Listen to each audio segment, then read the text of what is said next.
जय श्री राधे दोस्तों, ज्ञानवर्धक कहानी यूट्यूब चैनल में आपका एक बार फिर स्वागत है।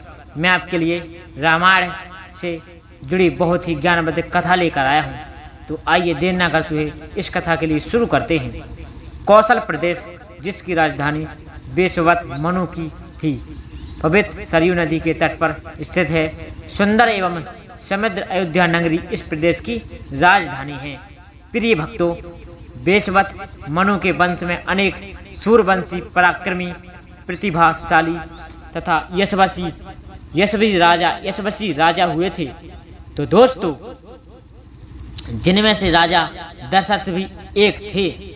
राजा दशरथ वेदों के मर्मज्ञ, धर्मप्राण, दयालु, रणकुशल और प्रजापालक राजा थे।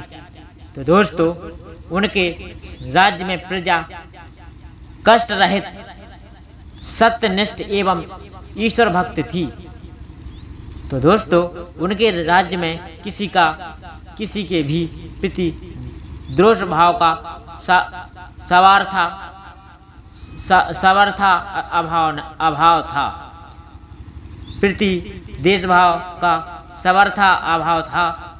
तो दोस्तों, एक दिन दर्पण में आपने कृष्ण वर्ण केशों के माध्यम एक श्वेत रंग के केश को देखकर महाराज दशरथ विचार करने लगे कि अब मेरे यौवन के दिनों का अंत निकट है और अब तक मैं निसंतान हूँ।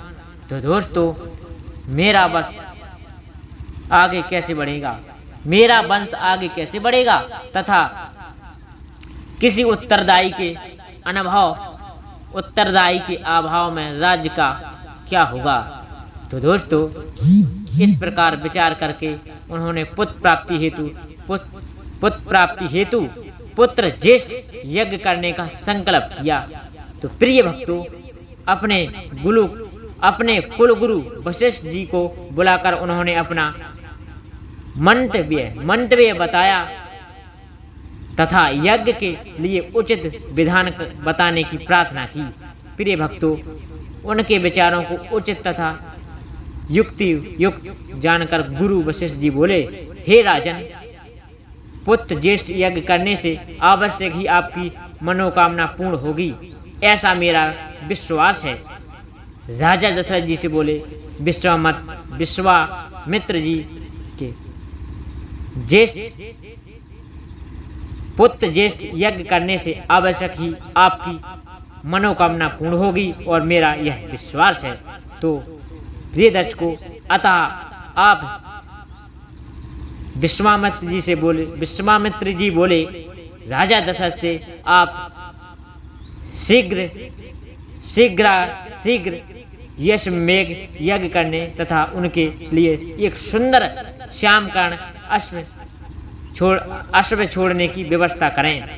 प्रिय दर्शकों, गुरु वशिष्ठ की मंत्रणा के अनुसार शीघ्र ही महाराज दशरथ ने सरयू नदी के उत्तरी तट पर सुसज्जित एवं अत्यंत मनोहर यज्ञशाला का निर्माण कराया। तो दोस्तों, तथा मंत्रियों और सेवकों को सारी व्यवस्था करने की आज्ञा दे दी। कर महाराज दशरथ ने रनिवास में जाकर अपनी तीनों रानियों कौशल्या, केकई और सुमित्रा को यह शुभ समाचार सुनाया। महाराज जी के वचनों को सुनकर सभी रानियां प्रसन्न हो गईं। तो प्रिय भक्तों, मंत्रीगणों तथा सेवकों ने महाराज की आज्ञानुसार श्यामकर्ण घोड़ा चतुरंगी सेना के साथ छुड़वा दिया। प्रिय भक्तों, महाराजा दशरथ ने देश देशांतर के मन स्वामी, तपस्वी, विद्वान, ऋषि मुनियों तथा वेद विज्ञ कांड पंडितों को यज्ञ प्रसंपन्न करने के लिए बुलवा भेजा। निश्चित समय आने पर समस्त अभ्यागतों के साथ महाराज दशरथ अपने गुरु वशिष्ठ जी तथा अपने परम मित्र अंग, देश के अधिपति, लोभपात के जमाता संग ऋषि को लेकर यज्ञ मंडप में पधारे। इस प्रकार महाराज यज्ञ का विधिवत शुभारंभ किया गया।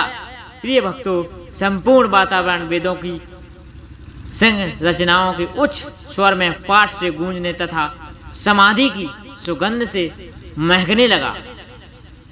प्रिय भक्तों, समस्त पंडितों, ब्राह्मणों, ऋषियों आदि को यथोचित धन धान्य गो आदि से भेंट करके सादर विदा करने के साथ यज्ञ की समाप्ति हुई। राजा दशरथ ने यज्ञ के प्रसाद चरा को अपने महल में ले जाकर अपनी तीनों रानियों में वितरण कर दिया। प्रिय भक्तों, प्रसाद ग्रहण करने के परिणाम स्वरूप परम पिता परमात्मा की कृपा से तीनों रानियों ने गर्भ धारण किया। जब चैत्र मास के शुक्ल पक्ष की नवमी तिथि को पुनर्वसु नक्षत्र में सूर्य, मंगल, शनि, बृहस्पति तथा शुक्र अपने अपने उच्च स्थानों में विराजमान थे। कर्क लगन का उदय होते ही महाराज दशरथ की बड़ी रानी कौशल्या के गर्भ से एक शिशु का जन्म होता, जो कि श्यामकर्ण, अत्यंत तेजोमय, परम क्रांतिवान तथा अद्भुत सौंदर्यशाली था। उस शिशु को देखने वाले ठगे से रह जाते थे। प्रिय भक्तों, इसके पश्चात शुभ नक्षत्र में और शुभ घड़ी में महारानी केकई के एक तथा तीसरी रानी सुमित्रा के 2 तेजस्वी पुत्र का जन्म हुआ। प्रिय भक्तों, संपूर्ण राज्य में आनंद मनाया जाने लगा।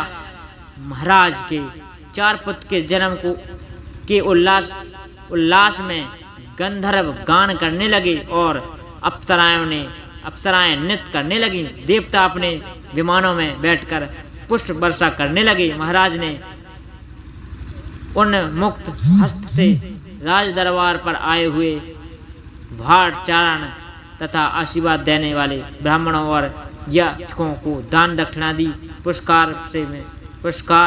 पुरस्कार में प्रजा जनों को धन धान तथा दरबारियों को रत्न आभूषण तथा उपाधियां प्रदान किया गया।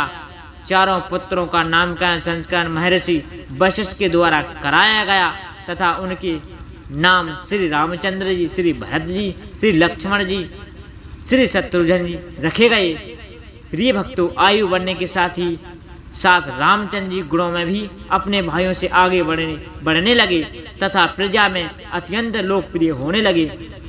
उनमें अत्यंत विलक्षण प्रतिभा थी, जिसके परिणाम स्वरूप अल्पकाल में ही वे समस्त विषयों में पारंगत हो गए।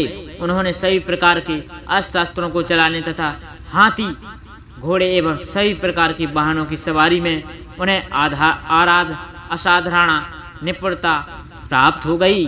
वे निरंतर माता पिता और गुरुजनों की सेवा में लगे रहते थे। उनका अनुसरण शेष 3 भाई भी करते थे। गुरुजनों के प्रति जितनी श्रद्धा भक्ति इन 4 भाइयों में थी, उतना ही उनमें परम प्रेम भी और सौहार्द भी था। महाराज दशरथ का हृदय अपने चारों पुत्रों को देखकर गर्व और आनंद से भर उठा।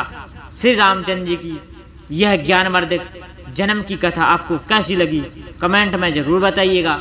और चैनल पर नए आए हो तो चैनल को सब्सक्राइब जरूर करिएगा, क्योंकि आपका एक सब्सक्राइबर हमारे लिए बहुत महत्वपूर्ण है। अगली वीडियो में कल फिर मिलेंगे। तब तक के लिए आप सभी के लिए जय श्री सीताराम, जय श्री राधेश्याम।